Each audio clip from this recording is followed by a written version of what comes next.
Bonjour. Bonjour. Pourriez-vous vous présenter personnellement, c'est-à-dire vos études et votre parcours professionnel? Oui, d'accord. Alors, je m'appelle Marie Trézanini. Je dirige ce cabinet depuis maintenant de nombreuses années, puisque je l'ai créé en 1985. Je suis issue d'un parcours de psy, donc voilà. J'ai commencé ma carrière en Algérie dans le recrutement, et puis après, de retour en France, j'ai commencé à faire de la formation permanente, du coaching, même si à l'époque ça ne portait pas ce nom-là. Ce qui fait qu'aujourd'hui, euh, j'ai un peu ce panel-là et que j'ai l'habitude de dire que je travaille sur le lien entre l'homme et l'entreprise.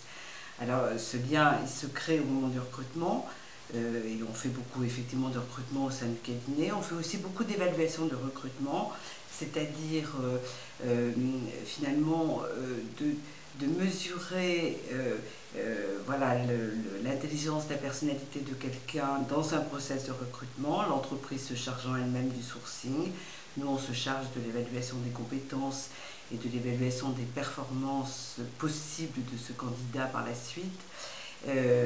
Voilà, donc, et on fait aussi beaucoup de coaching et beaucoup de formation. Donc au terme d'une carrière, je vais dire, je m'aperçois finalement que tout ça avait du sens et que tout ce que j'ai fait dans les premières années de ma vie, aujourd'hui, sont synthétisés voilà, par ce que j'ai fait ces premières années-là. Et vous avez fondé un cabinet. Et j'ai fondé ce cabinet donc, qui porte mon nom, qui s'appelle MT Conseil. Je l'ai fondé en 1985, donc autour de ce lien homme-entreprise. D'accord. Et quelles sont ses caractéristiques ou spécificités par rapport à un autre? Alors, peut-être que la caractéristique, c'est justement qu'on fait peut-être plus qu'un autre de l'évaluation de recrutement, donc ça fait une caractéristique. La deuxième étant peut-être aussi qu'on a la chance, mais on ne doit pas être les seuls, mais en tout cas c'est peut-être un peu rare, on a la chance d'avoir des clients qui nous accompagnent depuis ce temps-là et qui nous sont fidèles depuis ce temps-là.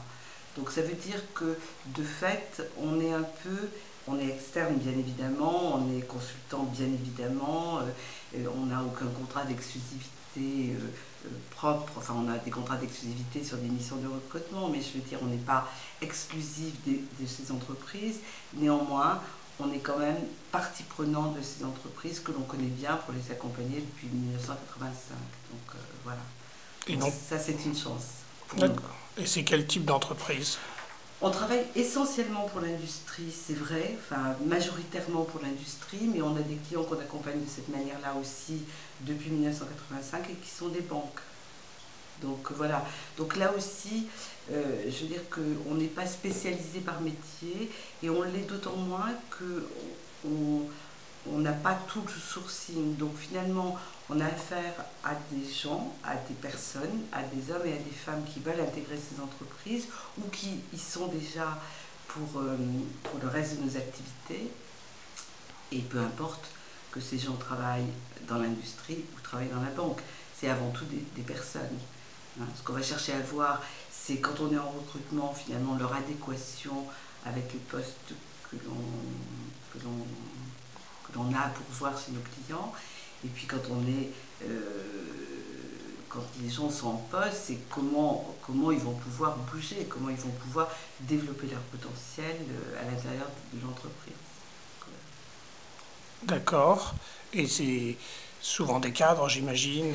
Oui, c'est plus souvent des cadres parce que effectivement les entreprises, ce sont les entreprises qui sont nos clients, que nos clientes, et donc effectivement elles demandent plus majoritairement pour des cadres, mais on travaille aussi pour des populations non cadres. On travaille aussi pour des gens, alors là c'est pas forcément pour du recrutement, mais euh, pour des gens qui par exemple sont non cadres et qui vont passer cadre. Hein, donc pour ce passage à l'encadrement ou au statut cadre. Alors, vous faites beaucoup d'évaluations. Quelles sont vos techniques d'évaluation? Comment? Alors, dans les techniques d'évaluation, bien sûr, étant psy, je peux utiliser les tests, c'est évident. Voilà. Pour ma part, je trouve que c'est pas forcément la peine et qu'un entretien bien mené avec une technique très pointue d'entretien suffit à me renseigner sur le niveau intellectuel de la personne, son niveau de logique, sa pertinence d'enchaînement, du raisonnement, etc. aussi bien que sur son comportement. D'ailleurs, c'est ce que je décris dans l'ouvrage que j'ai publié et qui vient d'être réédité et qui s'appelle Évaluer les compétences, du recrutement à la gestion de carrière. C'est vrai qu'on peut le faire sans test. De la même manière, on aura le même résultat qu'avec des tests. Alors, on a des clients qui tiennent aux tests et on sait les faire. Et on a des clients qui nous laissent cette liberté-là. Voilà. Mais le résultat est le même. Il ne diffère pas. S'il différait, il y aurait un gros problème. D'accord. Donc ici, les personnes peuvent venir faire des tests aussi. Absolument. Et donc, c'est quel test? Alors, vous savez, un seul test n'urine pas à grand-chose parce qu'il ne va tester qu'une partie de ce monde, de cet univers qu'est la personne. Donc, quand on nous confie quelqu'un pour faire des tests, on va définir avec la personne, avec le client, ce qu'il cherche à valider. Et puis, on va mettre en place, par exemple, un test d'intelligence. Généralement, c'est surtout sur de la logique intellectuelle. Et puis, un test de personnalité, en sachant que on n'utilise pas les tests classiques de personnalité, mais on va tester on va utiliser des questionnaires de personnalité. Alors pourquoi je dis les tests classiques, comme par exemple les tests projectifs? Parce que je pense personnellement qu'ils n'ont rien à voir dans le milieu du travail. Donc voilà. Et que je vais même aller plus loin, je pense que voilà, quelqu'un qui, je dirais, qui a, voilà, on a tous nos pathologies, hein, mais qu'une petite névrose, c'est plutôt pas mal pour travailler. Donc je plaisante, mais je crois qu'on n'a pas besoin, voilà, d'être parfaitement normal pour faire un très bon collaborateur. Qu'est-ce que le normal? Et qu'est-ce que le normal, absolument. Et qu'est-ce que le normal? Moi, je ne sais pas, en tout cas. Donc, oui. Et alors, quand c'est uniquement un entretien, quelles sont les choses qui reviennent, les questions? Enfin, comment vous voyez les choses? Vous faites... Quand c'est un entretien, comment on fait, c'est Oui, ça? oui. Alors, bon, c'est ce que je décris un peu dans le livre. En fait, l'entretien, il peut commencer de manière très informelle ou sembler très informel et très conversationnel. Et en même temps, il est extrêmement structuré. C'est-à-dire qu'on va essayer, et on va faire dans l'entretien, on va balayer tout le cursus du collaborateur. On peut le faire de manière très formelle et rigide en suivant pas à pas le CV ou d'une manière beaucoup plus vivante. Le résultat est le même là aussi. Hein. En tout cas, on balaye le CV du collaborateur et on va essayer à chaque fois de bien valider dans son CV quelles ont été les compétences qu'il a mises en œuvre, même celles dont il n'a pas forcément conscience. C'est-à-dire qu'en France, on est souvent préformaté par le niveau de diplôme. Or, c'est vrai qu'il y a des compétences qui ne se voient pas forcément uniquement par le diplôme. Si on prend par exemple le management, il n'y a pas à proprement parler de diplôme de management. Or, certains candidats peuvent avoir mis en exergue des compétences de management et pas les avoir de fait retranscrites dans le CV. Donc c'est pour ça qu'il est intéressant de faire une lecture commentée, j'allais dire, du CV, mais de ne pas s'en tenir là. Et d'essayer d'aller un peu plus au-delà de ce qui est dit, de ce qui est noté, de ce qui est formaté, pour voir voilà, de quelle manière la personne voilà, pourra se développer ou peut voilà, prétendre à autre chose que le papier qui représente sa carte de visite. Alors, vous vous occupez surtout d'évaluation et donc, en fait, le sourcing est fait par l'entreprise, donc il n'y a pas une présélection, il y a une présélection de l'entreprise. Il y a une présélection de l'entreprise sur des critères factuels, sur justement le diplôme et justement l'expérience. Donc à nous aussi d'aller au-delà de ça pour ne pas forcément répéter les mêmes, reproduire, cloner, etc., les mêmes candidats. Donc, on vous envoie combien de CV? Ça dépend des missions. Pour certaines missions, le client va nous fournir, je ne sais pas, 10 CV, 10 personnes à rencontrer, 15 personnes à rencontrer, 20 peut-être. Pour d'autres, il n'y en aura qu'un parce que c'est un spécialiste extrêmement pointu. que le client lui-même est allé chercher à l'autre bout du monde. Et voilà, et il n'y a pas 36 000 personnes. Et par contre, à la fin, vous en proposez qu'une seule. Non, non, pas du tout. Dans le cadre d'un recrutement classique, euh, déjà je ne fais pas comme ça. Dans le cadre d'un recrutement classique, on était habitué par le passé à présenter 3 candidats. Moi, ça n'a jamais été vraiment ma manière de faire, parce que je ne sais jamais à l'avance si je vais avoir 3 bons candidats, ou 4 bons candidats, ou 5 bons candidats, ou un seul bon candidat, ou pas de candidat du tout. Donc quand je préviens mon client, il est un peu surpris, mais finalement, il comprend la logique. Donc si c'est une mission complète, où je fais également le sourcing, et si j'ai 5 bons candidats, je les présente tous les 5. Parce que tous les 5 conviennent pour le poste, d'une manière différente, mais tous les 5 conviennent. Donc ça, c'est important. Maintenant, si c'est une évaluation, euh, moi je vais évaluer en émettant un avis par rapport au poste et par rapport à l'entreprise, c'est-à-dire toujours en raisonnant à 2 niveaux, aujourd'hui et demain. Ça aussi, c'est important. Et je peux très bien avoir 20 candidats et émettre 20 avis positifs de gens qui conviendraient au conditionnel, tous pour le poste. Ça veut dire qu'après, l'entreprise, elle va faire son choix. Vous voyez? Mais je pense là aussi qu'en tant que conseil, on a des propositions à faire. On a notre valeur ajoutée, elle est pas dans le choix. Elle est dans la présentation, elle est dans le fait que on met en avant, on essaye, enfin avec humilité, hein, de mettre en avant effectivement peut-être tous les aspects de la personne. Mais le choix final, dans ma philosophie, appartient au client. Et donc vous rendez un document d'un certain nombre de pages. Oui, absolument. Donc quand la personne quitte ce bureau, voilà, je rédige le compte rendu. Sur tous les aspects que vous avez vus. Oui. Et est-ce qu'il vous arrive de proposer des personnes que vous avez dans votre base de données ou parce que vous savez que... J'ai pas vraiment de base de données.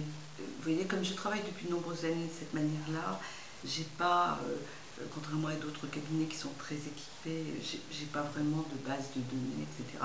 Mais si on a la mission complète, il est évident que là, on va partir à la recherche de candidatures, donc soit par annonce, soit par chasse, soit une approche mixte. Mais voilà, c'est en fait, si vous voulez, c'est pas 2 manières de faire différentes, c'est 2 demandes différentes. Où on nous demande de faire les 2 choses, c'est-à-dire le sourcing et l'évaluation, ou bien on nous demande de ne faire que l'évaluation. Donc voilà. Et dans quelles conditions vous rencontrez des docteurs? Plutôt dans l'évaluation ou dans le sourcing? Oui, alors plutôt dans l'évaluation. Plutôt dans l'évaluation parce que euh, on ne m'a pas mandaté pour des missions qui requéraient un niveau de doctorat. Mais par contre, dans les évaluations, oui, on voit beaucoup de gens qui ont un doctorat français ou un PhD et qui viennent de France ou qui viennent de l'étranger. Oui. Donc, D'accord. Et donc c'est des personnes qui ont un doctorat dans quelle discipline alors plutôt dans les sciences, et pour être précis, plutôt dans les géosciences. Euh, bon, il m'arrive aussi de recruter des docteurs en philosophie qui veulent se reconvertir et que l'entreprise intègre par exemple à des postes de communication ou à des postes en RH ou des gens qui ont un doctorat en psychologie et qui vont vont travailler en RH. Mais c'est quand même plus rare. C'est plus rare. Mais il y a des entreprises qui vous ont envoyé des CV de docteurs en Bien sûr, philosophie. bien sûr, bien sûr.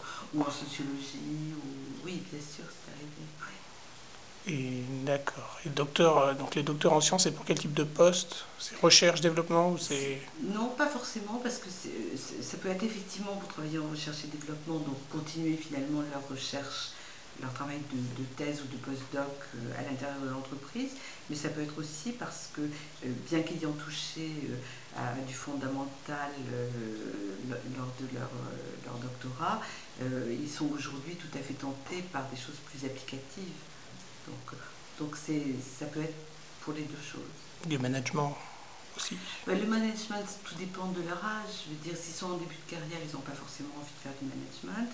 et parce qu'ils n'ont pas envie de délaisser leur recherche. Tout le monde sait que quand on fait du management, il faut effectivement prendre un petit peu plus de champ, de hauteur et laisser les autres travailler. Donc c'est pas forcément ce qui va intéresser quelqu'un qui sort d'un postdoc. Donc c'est pas pour un poste de management tout de suite. Mais il est évident qu'après, dans la plupart des entreprises dans lesquelles je travaille, ils auront le choix entre rester un expert et continuer donc à développer la thématique qui les intéresse aujourd'hui, ou bien devenir un manager. Et les deux voies sont possibles. Donc après, c'est fonction de leurs désirs, de leurs possibilités, et aussi ce renoncement dont je parlais, renoncer à faire soi-même, renoncer à, voilà, accepter de déléguer, quoi, accepter de... Alors, est-ce que vous auriez des conseils pour une personne qui aurait la chance d'être sourcée ou évaluée par vous pour réussir finalement à se faire recruter? Alors, je ne sais pas si c'est une chance d'abord, c'est gentil de me dire ça, mais je ne sais pas si c'est une chance. Des conseils, oui et non.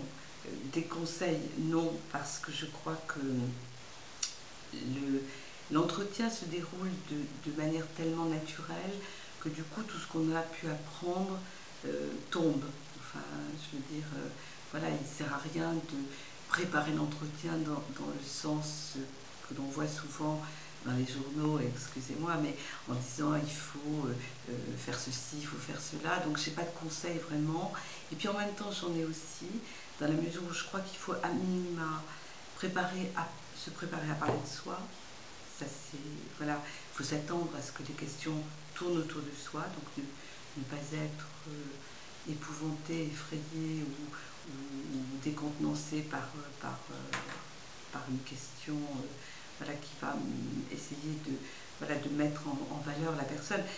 Voilà, donc en sachant que le recruteur est souvent quelqu'un dont la mission est de mettre en valeur les personnes et non pas de l'effrayer, contrairement à ce qu'on a entendu beaucoup. Donc voilà, donc se préparer à parler de soi, se préparer aussi à parler de sa motivation, en sachant qu'il n'y a pas une bonne motivation et qu'il n'y a pas une mauvaise, et que le tout, c'est toujours une question d'aiguillage. C'est-à-dire que si on cherche à voir la motivation de quelqu'un, c'est pas pour le pénaliser, mais c'est bien plus au contraire pour essayer de faire en sorte qu'il trouve dans l'entreprise de quoi alimenter cette motivation et non pas qu'il s'épuise au bout de 6 mois. Donc voilà. Et là aussi, quand on a compris ça, je pense que on peut être plus au clair avec sa motivation quand on arrive. Si vous voulez, je vais essayer de vous prendre un exemple.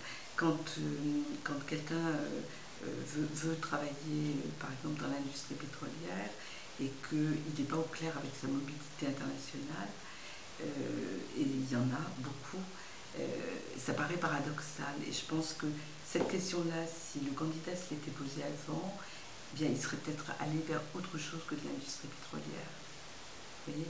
Donc, c'est ce genre de choses qui est toujours assez surprenant. Enfin, on a l'impression que les gens arrivent un peu par hasard, ou que n'arrivant pas par hasard, ils viennent là parce que la porte était ouverte et qu'ils savent qu'il y a effectivement des postes. Et c'est un peu dommage, quoi, parce que on sait d'avance qu'il va falloir qu'ils partent. Donc, voilà. Et les personnes ont tendance à choisir un peu un métier en fonction du recrutement, comme vous disiez à l'instant. Oui. Et vous voyez justement à votre niveau d'évolution du marché depuis quelques années. Oui, je pense que les gens ont perdu la connexion avec leurs désirs, c'est-à-dire ils vont vers quelque chose qui est utile. Vous voyez ? Et évidemment, je comprends, hein, je veux dire, je comprends qu'il faut vivre, mais je pense que les entreprises cherchent des gens qui ont du désir, ça c'est évident. Ça veut dire qu'ils sachent exactement ce qu'ils veulent, voilà, et qui ont cette flamme que suscite le désir, donc ça c'est une chose. Et je pense qu'en plus, plus les gens auront envie de faire des choses, plus se créeront des opportunités dans ce domaine. C'est pas magique, hein, c'est juste voilà, réel. C'est-à-dire que si on se conforme à ce qui est, eh bien on referme les choses. Si au contraire on crée de l'émulation, etc., ben, du coup on ouvre de nouveaux débouchés.